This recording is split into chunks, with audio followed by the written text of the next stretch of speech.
MSNBC's Morning Joe and himself a best-selling author.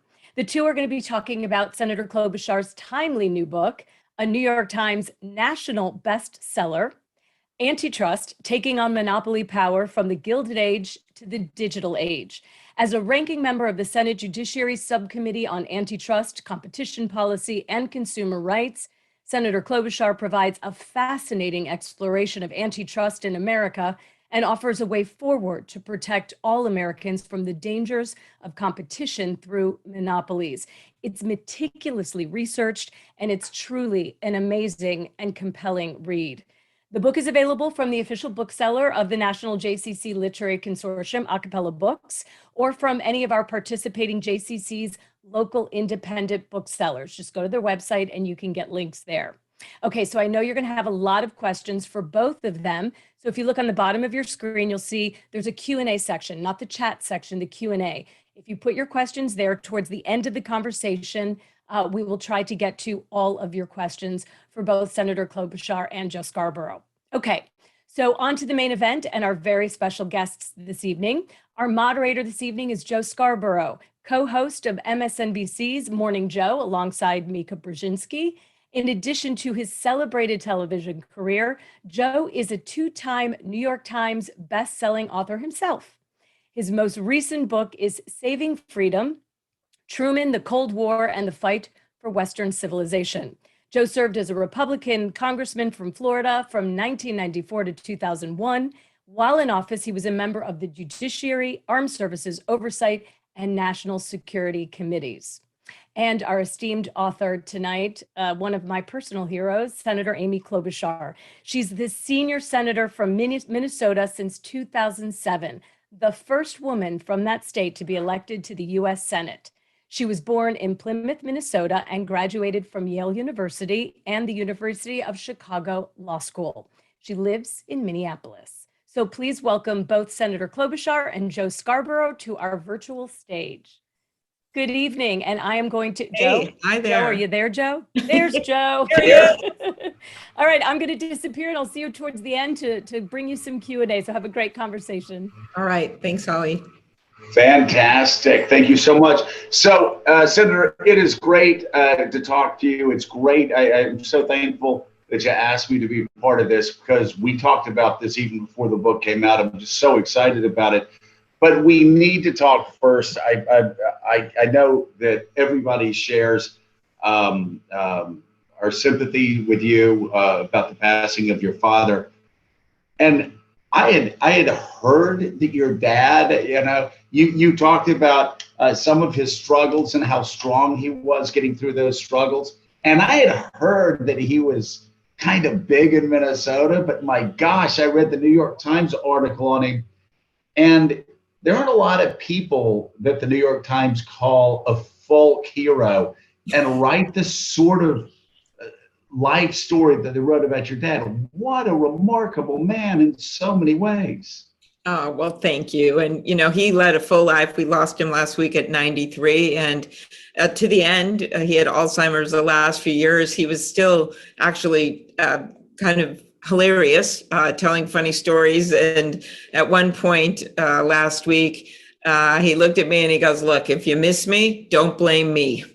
And he was someone that was able to be a journalist at the heyday of journalism. He did things like climbed the Matterhorn 8 times, went all over the world, but in the end really came from this hardscrabble mining town, and that never really left him. He would use his column as a vehicle to tell stories of ordinary people, and through my time as a senator, I would get these yellowed, crumpled up newspaper articles that people had tacked on their refrigerator for years, and they wanted me to have them, that he had written, and it would mean a lot to them. It would be about their daughter's graduation or their parents' divorce or something like that. And he was kind of a minstrel of stories, and not to mention an adventurer, and did things like in the days when I guess this happened, covered a topless airline at one point. He covered in the basement of our house, he had a sharpshooter shoot a piece of chalk. You could imagine my mom, through his teeth. Yeah. And then and he loved the outdoors. So he was something, and we miss him. Yeah, and he was also a part of history. You talked about the 68 conventions, but in the New York Times article, they talked about how your dad was the person that got to file the news, the breaking news that JFK won Minnesota, putting him over the top, making him president of the United States. And of course, everybody across America picked that up. Yeah, and that was actually he got to meet some of those old AP guys when I spoke at the Gridiron Dinner in Washington. He came in his tux when President Obama and I spoke. And so that was fun for him. But he actually, he was a brand new reporter. They were up all night. The only states out were California, Illinois, Minnesota. California had been wrongly called for Kennedy. It ended up going for Nixon. And it was down to Illinois, which was a bit of a mess, as you recall, and Minnesota. And by mid-morning, my dad said the only area missing was northern Minnesota, where he was from, where he said there were more bars than churches. He was very familiar with the Catholic neighborhoods in Duluth that would support Kennedy. They called the head of AP in New York and said, "We're calling it for Kennedy." And the guy said to the three young guys in Minnesota, "I got 2 words for you guys in Minnesota: be right." And they called it. 14 minutes later, Nixon conceded. And we found that in the New York Times in a story by James Rustin after the AP called it. And that was my dad. And the story he told was when it all ended, they celebrated in the newsroom. He went out to a Swedish cafe for lunch, and he came back, and his next assignment was to write about 3 dogs or 3 pigs caught in a mudslide in Faribault, Minnesota. That was the life of a beat reporter, a remarkable. Yeah, well, exactly. Yeah. Let's talk about your writing. I know a lot of people would say, "Wait a second, so 2020 just ended. You could have written about anything, but you chose to write about antitrust."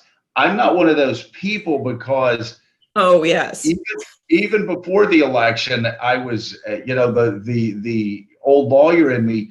I was buying antitrust horn books, and I was trying to figure out what was going on, because it's really disturbing. I mean, it's really disturbing out there. Antitrust laws have been trampled under. They've been redefined. Antitrust has been redefined in a way that really have allowed companies to get larger and larger and consolidate more and more. Talk about why you wrote about antitrust at this point in time. Well, I agreed to do the book about 3 years ago before the presidential campaign. And I did a lot of the history. Like you, I love history. And I know you're working on a book on Lincoln. Is that right, Joe? That's right. Yeah. Well, my husband proposed to me on Lincoln's birthday because he was such a big Lincoln fan in the nonfiction aisle of a bookstore. You actually go back in time on antitrust, and you go back to our founding fathers, where so many of the early settlers in America came over because they wanted, yes, religious freedom, yes, political freedom, but they wanted economic freedom. They didn't want to have to buy their tea from a monopoly tea company. They didn't want to buy everything by British monopolies. They come to America, they're fiercely independent. They think about putting it in the Constitution. And they have this huge discussion with Jefferson and Madison. They go, Madison says, "Don't worry, it'll get taken care of, by our newly formed Congress." This is like the common system. And it takes 100 years as the monopolies get bigger and bigger. And finally, getting to Lincoln, after the states are up in arms, farmers are out with pitchforks because they have to sell all their stuff to monopolies, and they've got monopoly trains and monopoly beef trust, and the union movement is coming up. And finally, Senator Sherman, who is a brother of General Sherman of the March to the Sea, they were both big Lincoln Republicans, and Senator Sherman passes the Sherman Act, which was the first kind of the Magna Carta of antitrust, saying you can't have monopolies. And from there, we had, years and years of improvement in the antitrust laws with trust busters like Teddy Roosevelt and Woodrow Wilson and Taft, actually. And then we'd go ebb and flow. Big moment breakup of AT&T through Democratic and Republican presidents. really kind of a uniform belief that we want small businesses, we don't want to have gatekeeper monopolies. And then all of a sudden it languished, as you point out, with some really conservative court decisions, which have only gotten worse. And then the laws have been interpreted in ways that really aren't consistent with their original intent. And that led me to want to write this book because it affects people in everyday lives. If you wonder, why insulin or EpiPen went so high, if you, as I tell the story, baby heart drugs, one drug company buys another, they corner the market on a baby heart drug for valve problems. And literally the price goes from $85 to $1,600. I came across that, and they did it for 5 years and ripped off hospitals, ripped off parents, and the FTC tried to sue, but conservative courts say no. And so that's why we have to change the laws. We got to up our enforcement, and we've got to start a movement again to do something about this. And so I'm sure there are Republicans in the audience, there are conservatives in the audience. I just want to assure everybody that despite my feelings about Donald Trump, I'm a what very are those? No, I'm kidding. I'm a conservative guy. Yes. I believe in free markets. Yeah. I believe in free enterprise. I believe in competition. And though we need regulations, I really believe that competition in the free marketplace actually is the way that our countries thrive through the years. Senator, this is the antithesis of that. And that's why this is an issue that really should bring liberals, moderates, and true conservatives together, not corporatists, not people that are going to just support big interests, but if you are a free market conservative, you should be horrified by the fact that entrance into the marketplace is blocked time and time again. We focus just on tech, but explain how it's not just big tech. It's like you said, pharmaceuticals, and in so many other areas because our antitrust laws aren't being interpreted the way they were written. Exactly. And I worked in the private sector for almost 15 years representing companies. I believe in healthy capitalism. It was Adam Smith, the father of capitalism, who warned of the unbridled power of what he called the army of monopolies. And so that's what, if you believe in small business capitalism, you can't just say, oh, let's just let the big guys dominate and we're not going to have any laws in place and rules of the game. And the other industries outside of tech, online travel, you think you're getting a good deal, you go to all those things, check it out. 90% of them are owned by just two companies. There's consolidation in sunglasses. There's consolidation in cat food to caskets. John Oliver did a funny bit on this for a half an hour about all the consolidation. And he ended by saying, if you are tired of all this consolidation and it makes you want to die, good luck, because there's only 3 casket makers left. And he put the name of them. Well, actually, one has bought the other. So then now there's only 2. And so that's why, we had a healthcare consolidation hearing today with Senator Lee. And when you get to the Republican support on this, I had a real breakthrough last week on a bipartisan vote. Senator Grassley, Chuck Grassley, and I, who's a bit of a maverick, we passed our bill to greatly increase the fees that are charged on mergers to give the FTC, the Federal Trade Commission, and the Department of Justice Antitrust Division, now led by Merrick Garland, who has a firm understanding of antitrust law, to give them over $120 million more dollars to hire lawyers, because you cannot take on the biggest companies the world has ever known with duct tapes and Band-Aid. And we did that bipartisan, and there's a whole number of Republicans now that are coming over to this. It's not just about— Are they really? Okay, so there are Republicans getting on board, huh? There are. Now, I want to do I look first, get the agency strong enough. That's what this bill is. And then we have to do some appropriations at the end of the year. Secondly, change the laws so it's easier to take these merger cases on, and also to look back at big consolidation like they did with AT&T and unwind some of this or divest assets. You're not going to destroy and blow up the companies. You're simply going to say, well, WhatsApp, Instagram, wait a minute, Facebook bought them, in the words of Mark Zuckerberg, his own email, because we'd rather buy than compete. Problem under the antitrust laws. And so you can unwind some of that. And then so those are the two things. So the bills right now, those bills, my one big bill is Democratic, but there is Republican interest in pieces of it. And so that's what I'm working on as well. So, and by the way, if you want to just briefly touch on it, feel free to do that. Asked you about Republicans. Obviously, the Biden administration has made some really key appointments too, with people, really great thinkers who actually look at antitrust in the traditional sense. And so there may be a chance that actually the Biden administration will interpret antitrust laws the way they were meant to be interpreted. Yeah, and I want to emphasize that. I do want to make changes to law and give them resources, but so far they put a guy named Tim Wu, who he wrote a book called The Curse of Bigness, which is, of course, the famous phrase by Justice Brandeis about antitrust.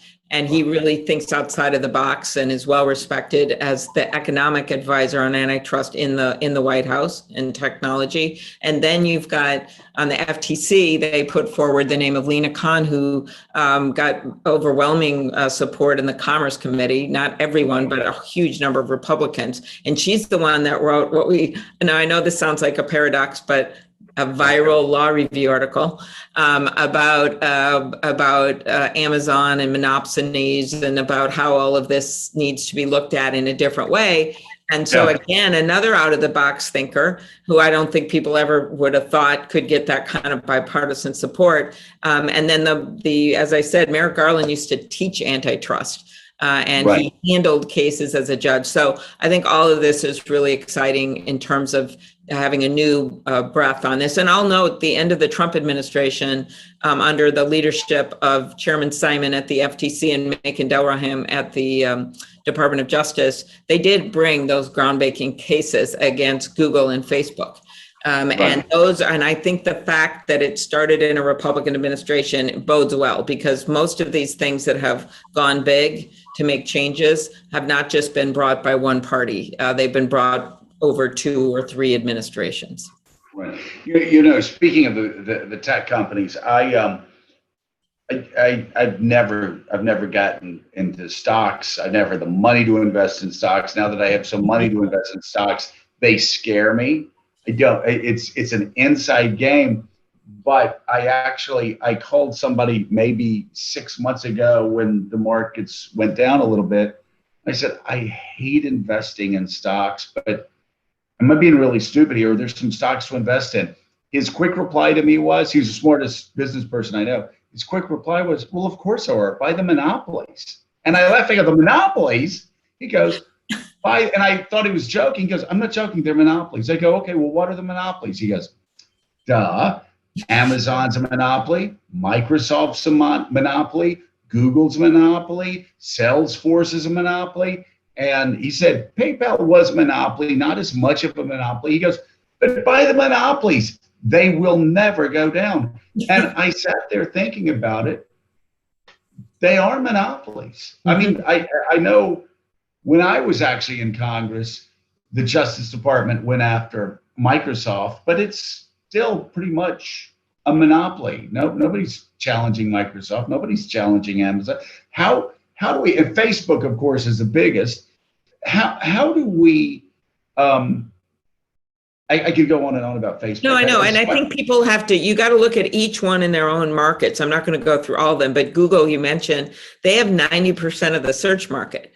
So what's a sign of monopoly? When an entire industrialized nation, Australia, says to them, we want you to pay more for your news content. They said this to Facebook as well. And we think you're not paying enough and it's hurting our news organizations.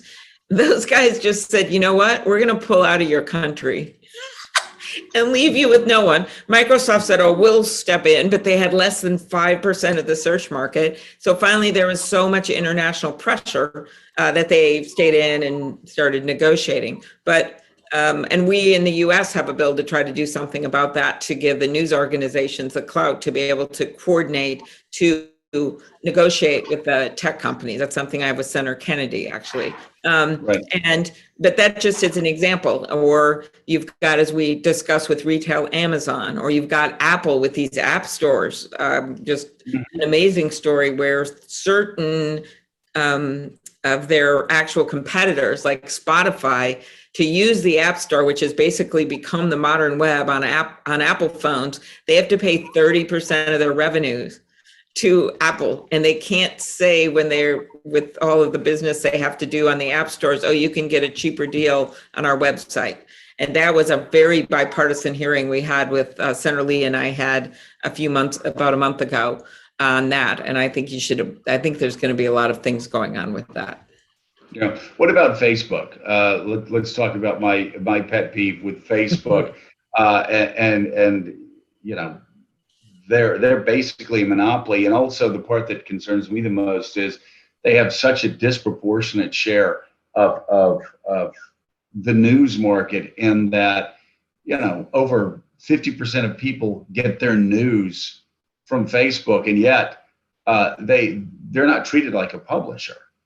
They can print anything. It would be like if Walter Cronkite had over 50% of the market back in the 1960s, 1970s, and he could let Russian, Soviet propagandists come on beyond the reach of the government or regulators. Why can't they be treated like publishers? Why can't they be broken up like we broke up the Bells? Right, exactly. So a Facebook, and here's the argument for the antitrust laws. You can put regulations in place, say on privacy. We have no federal privacy law to apply to these guys. But what you'd really like to do, you and I believing in capitalism, is unleash the power of the marketplace to come up with the bells and whistles that would do something about misinformation, like vaccines and how that's been hurting us with the kind of bull that people read that they're getting a microchip inserted with the vaccine in their phone. Or someone or a company that would do something about privacy. But when they buy up everything in sight, like Instagram and WhatsApp, and they actually say, like he did in emails where he said, these companies may be nascent, but their brands are meaningful, and because they were so small, right? And they could be disruptive to us. Competition is about disruption. Tech is supposed to be about disruption. And so my argument here is you can use the antitrust laws as they are, you can strengthen them as well. And that's what these lawsuits are about, to say, hey, wait a minute, you need to divest these assets because these companies could compete with you. So I think that's key. And it is about creating an atmosphere where you can have the next Facebook emerge. You don't destroy the existing Facebook, you just create competitors that are going to give you different options than just relying on one and then just saying, trust me. But it's got to be a combination of some regulation and then also, of course, competitive forces that are really going to bring in the new ideas, because otherwise they're going to eat everything in sight. And it's bad for employees because the people who want to work for them, if they have some special skills, monopolies, you don't get as good a deal if you have only one person you can work for. Right. So I've written quite a few books, policy books that three people read, and they're on deficits, debt, inflation. And I always found it was fascinating that people always said they seemed to care about it. But every time I'd go around and promote it, nobody really wanted to talk about those issues. They weren't like hot button issues. They wanted to talk about whether it was impeachment of Bill Clinton at the time, or the Iraq War, or whether it was about Barack Obama just getting elected. It was hard to get them to focus on, runaway national debt. So let me ask you, in this case, with antitrust, it's not one of those hot button topics. Really? It's not about the insurrection. It's not about the sort of things that maybe people will get really excited about. How do you start a movement? how do you get a movement going around a topic like antitrust that is so important, but may not be something that people naturally jump to?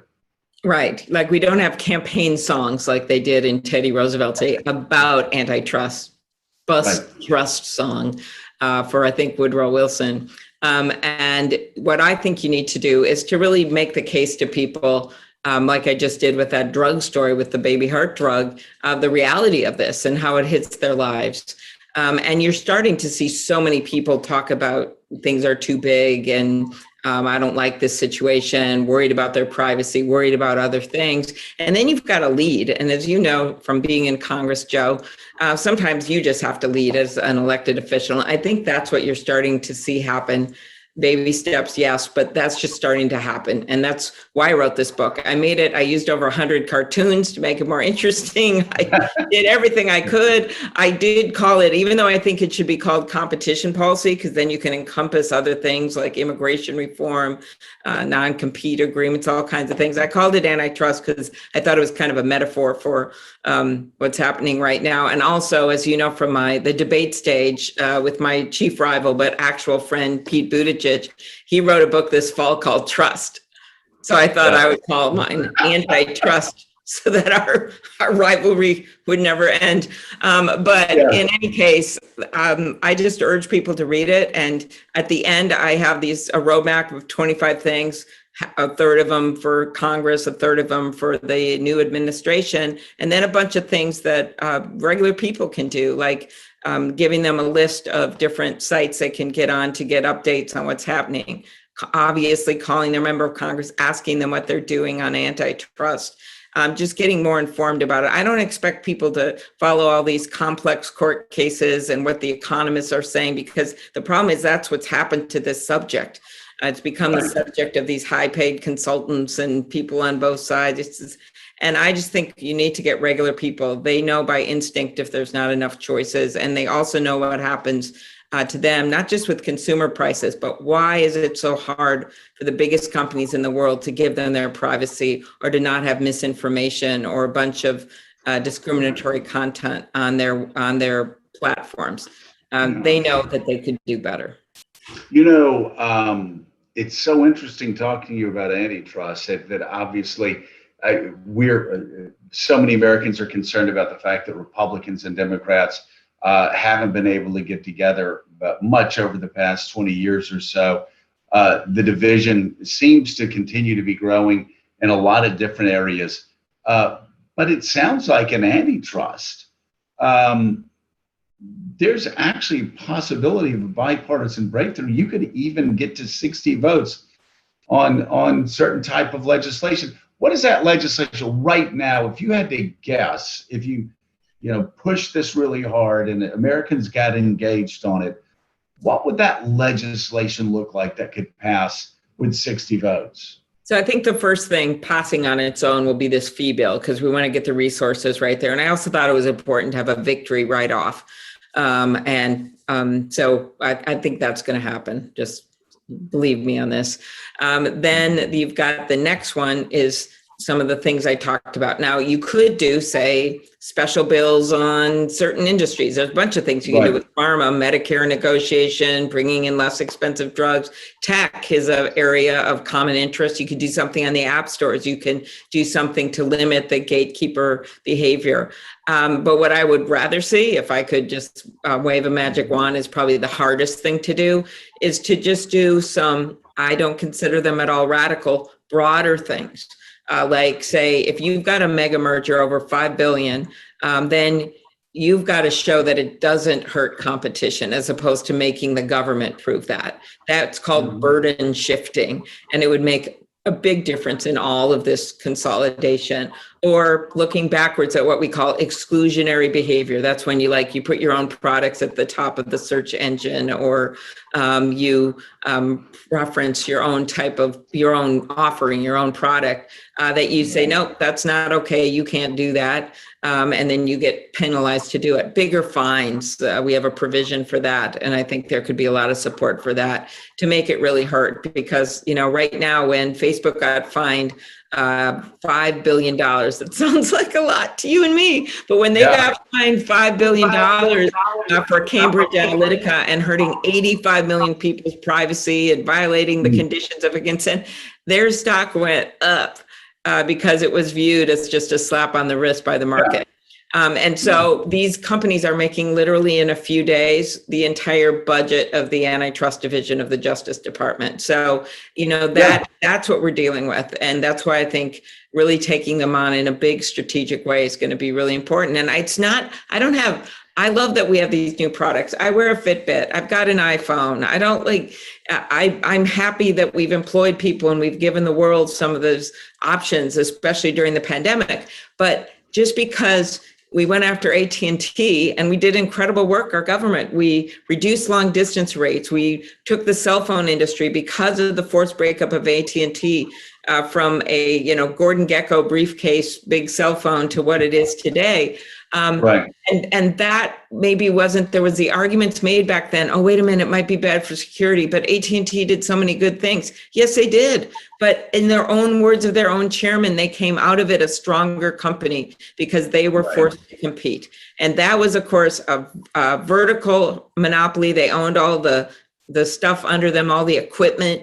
And then it was a horizontal monopoly, which would be, since we're in a lot of people in Atlanta, it would be like Coke merging with Pepsi, right? It creates this a monopoly over all of the phone products at the time. And that's why they were broken up, and it gave us some really good stuff. And so I don't think people should be afraid of it.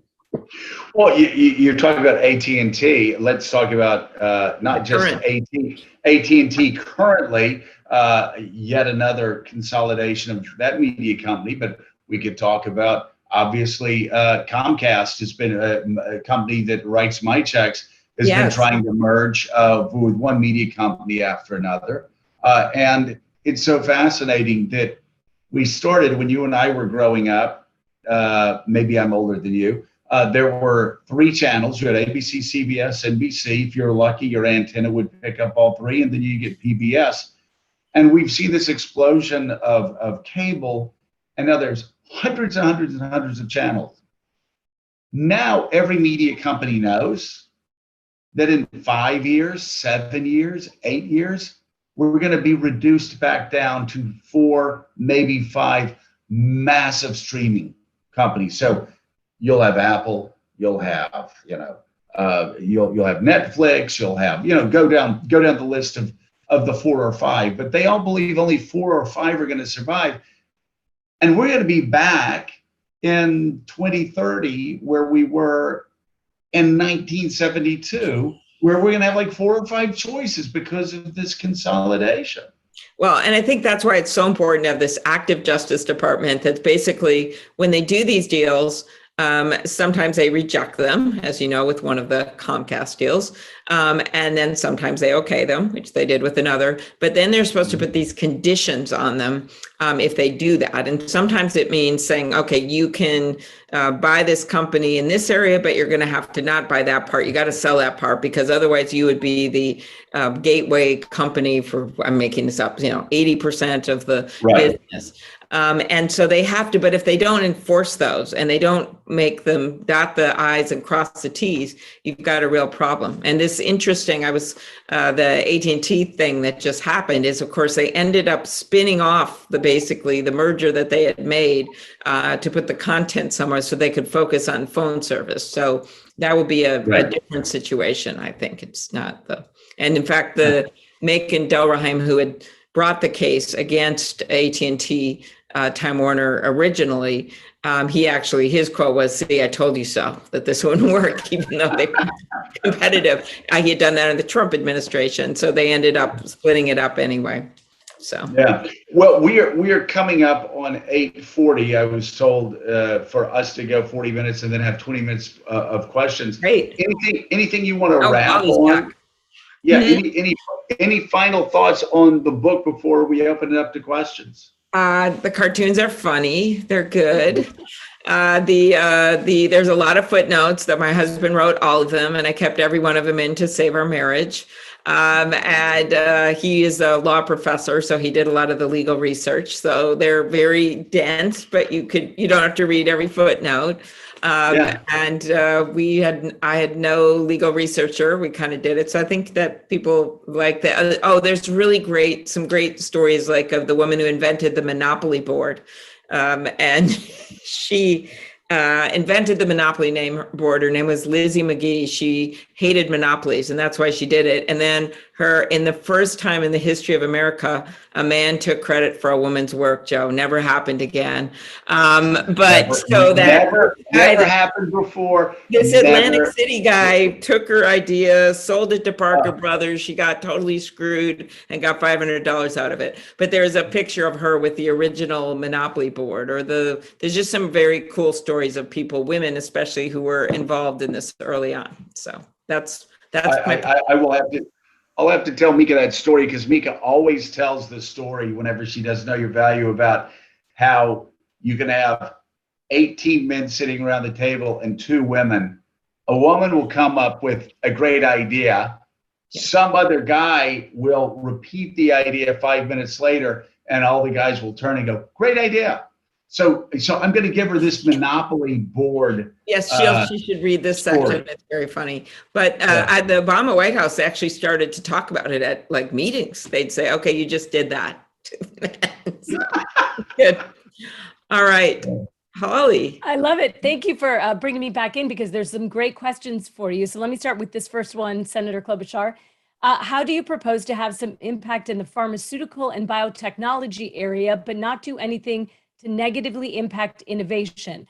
How would you take into account the large amounts of money that are needed to do research and development, run clinical trials in order to develop and commercialize new drugs, vaccines, diagnostics, and medical devices?